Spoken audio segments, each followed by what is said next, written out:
Hello and welcome back as we continue our special coverage of the 2018 FIFA World Cup.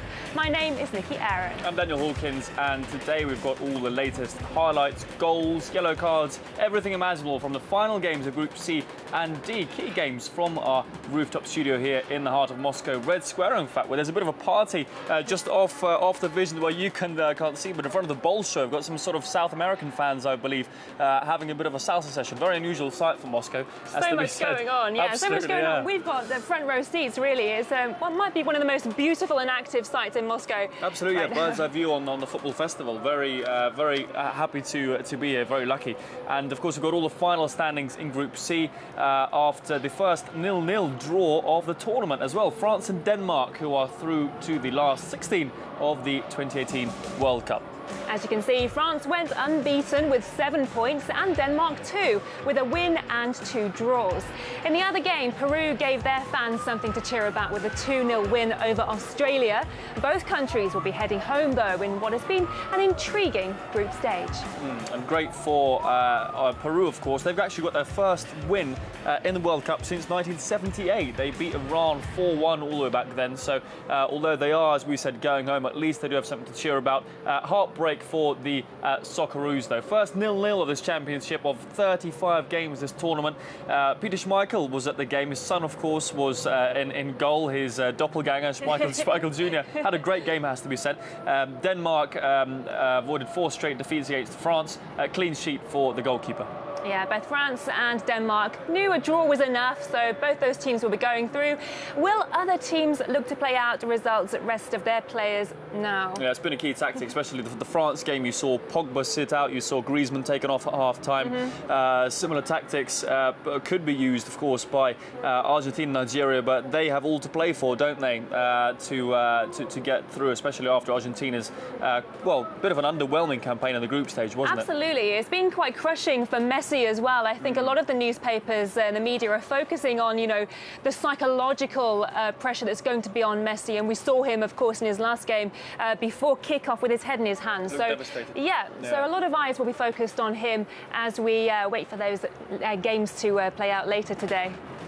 Yeah, we're going to show, we've got a video now, actually, of that Denmark game in the studio of Mr. Schmeichel there for you. Let's take a look at, see what's been going on there.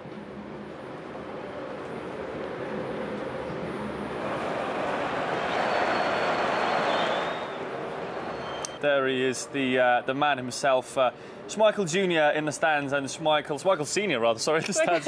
Schmeichel Jr. Between the sticks, potential man of the match candidate. He's really had an outstanding campaign, kept a clean sheet there, and it'll be down to him, of course, to keep a clean sheet against either, the Croatians, the Argentinians, the Nigerians. I can see who I'd rather play against, certainly not the Croatians. They've had a fantastic game, haven't they? Hundreds of thousands of fans, of course, have come to Russia from all around the world for the World Cup. We've got some of the great stories coming up for you every day here on RT. Now, this is the tale of 2 very passionate France fans who've come here to support their team and will be staying here, obviously, now that France have gone through. This report here for you now.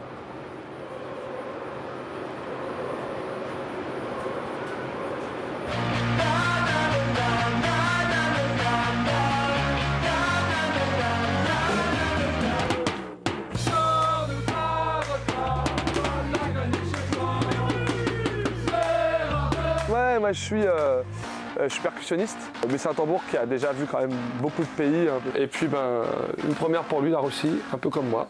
Il soit avec nous partout dans les stades. Il a d'ailleurs été déclaré à la FIFA pour qu'il puisse rentrer. Enfin, c'est quelque chose de très protocolaire, mais qui est indispensable pour nous. Là, on va faire des matchs des supporters, matchs amicaux très sympas contre du coup, les Australiens, les Péruviens, les clubs russes locaux et les Danois, donc à Moscou. Et là, tu vois, c'est une photo de mon équipe. Les Russes sont très accueillants, ce que j'ai pu voir sur la vidéo, ce qu'ils nous racontent aussi. La nourriture est plutôt bonne et bien sûr, il y a les boissons locales qui permettent de se réchauffer.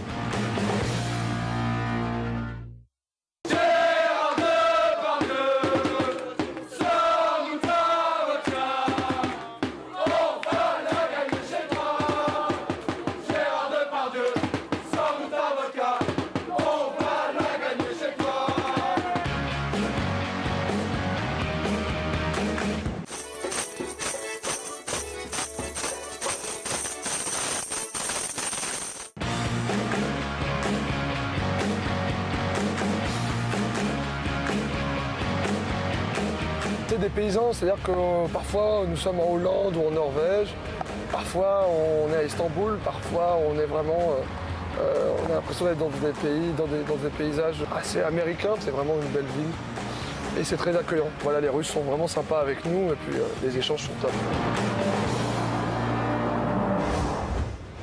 I have to say, a bit underwhelming, the France-Denmark game, and given how many goals, how many penalties have been given away as well. Record number, of course, with the VAR assistant, the referee, doing that in almost every game, it seems, to get a second chance. Game changer. Yeah, absolutely. Ended goalless there.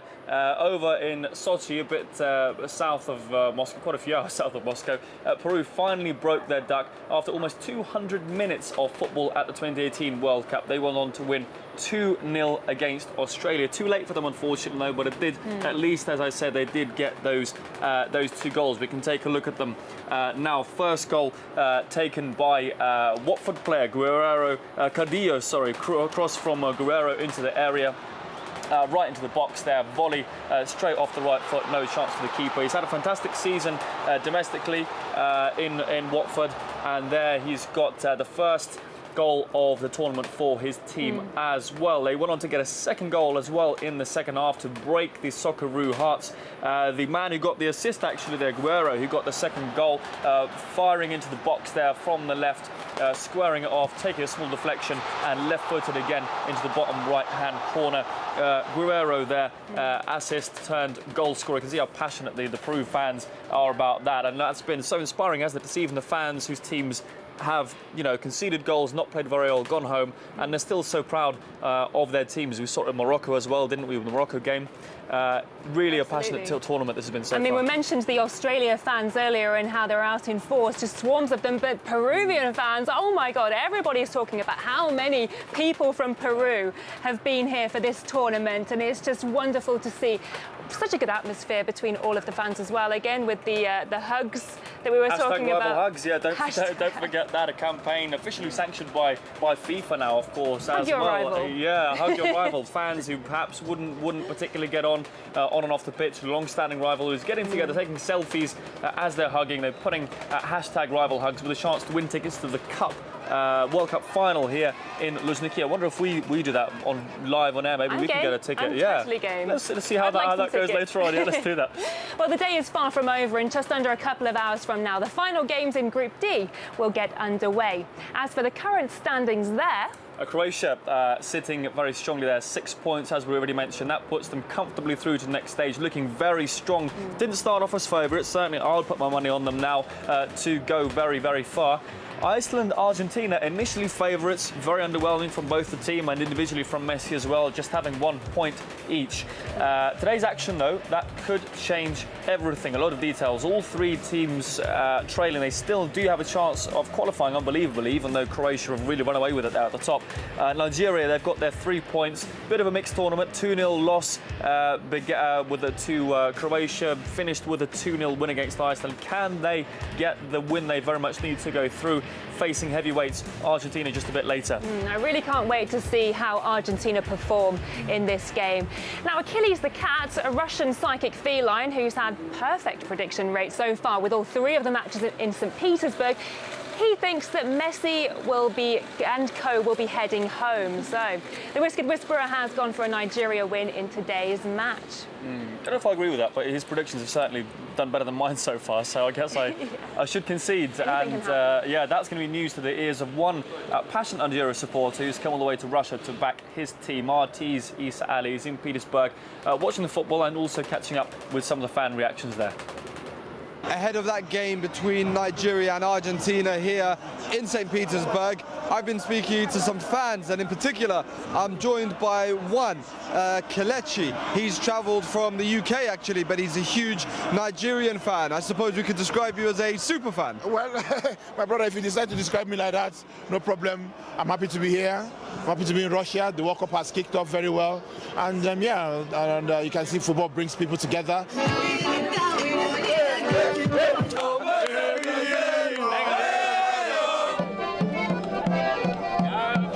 What do you think of the game? What are the chances of Nigeria to progress, in your opinion? The chances are very, very huge, to be honest. If we play the way we played against Iceland, I believe we can do it.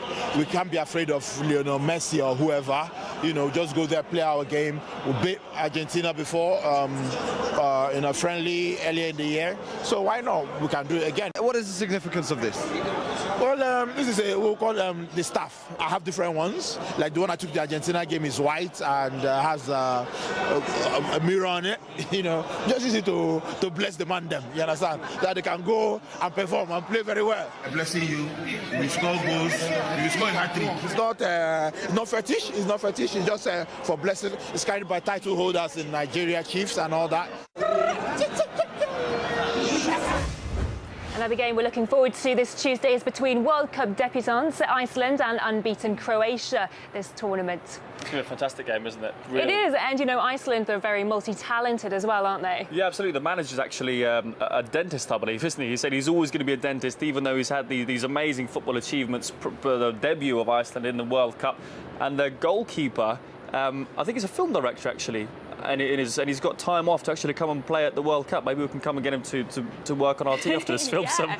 We'll bring the manager along to fix our teeth as well. Yeah, absolutely, yeah. And, you know, Iceland, they've got a couple of injuries. Sigurdsson is a doubt. Gudmundsson's got a torn calf muscle, so they are missing some players there. Croatia have a full house pretty much. All the stars, Modric, Rakitic, Mandzukic, they're going to be out in force. Could be rested, though, of course, as they're comfortably through for the knockout stages. And the fans, I mean, the Iceland fans, they've really lit up the tournament. They've made such a great impression on Russia during this tournament, and we're only halfway through. Let's take a look for yourself. Yeah.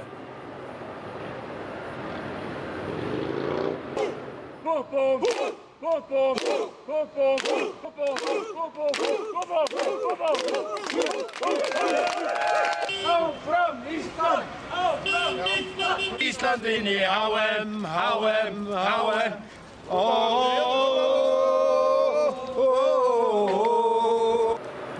As you can see, there are Iceland fans with their signature chant, which hit the headlines just 2 years ago in the European Championships. It's become viral now, really, hasn't it? A lot of other teams copying them. They've already filled the streets of Rostov-on-Don ready for that key game in Group D.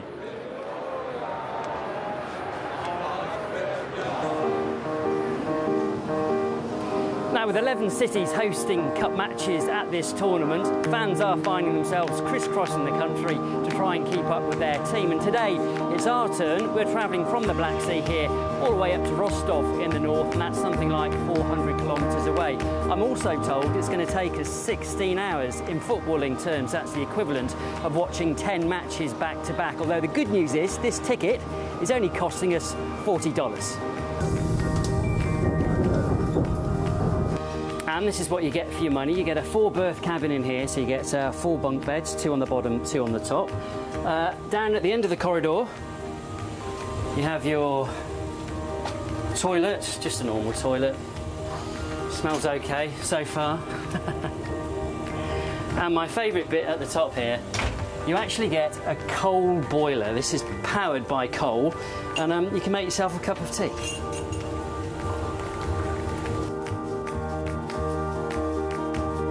Now, of course, if you're on the train for any length of time, the chances are you're going to miss the football, aren't you? Or are you? Because of modern technology, we can watch a game here on a smartphone. Do meet Alexei, Artyom and Vasily. They're from Siberia. They're travelling all around Russia. So, Rostov, finally, after being on the train for, what, 16 hours? I didn't get much sleep, to be honest, during that time, but I've got a smile on my face because we're in Rostov, and this is where Croatia play Iceland tonight, and what a great match it should be. Iceland have to win in order to continue their World Cup dream. In the meantime, I need to get freshened up. Bye for now. RT's Andy Farmer there, checking out that 16-hour train journey from Sochi to Rostov-on-Don for the Croatia-Iceland encounter, and making travelling by train look quite glamorous, actually. Yeah, it's bringing trains back into fashion. Favourites of Group C are already formed. The intrigue, though, stays for Group D. Will Messi's Argentina go home after just 3 games this World Cup. We're going to find out in just 3 hours. Do stay with us for all latest World Cup special coverage as the goals, the cards, yellow and red, the penalties all come pouring in. Bring you the latest update here from our studio on Red Square. Sure will. See you then.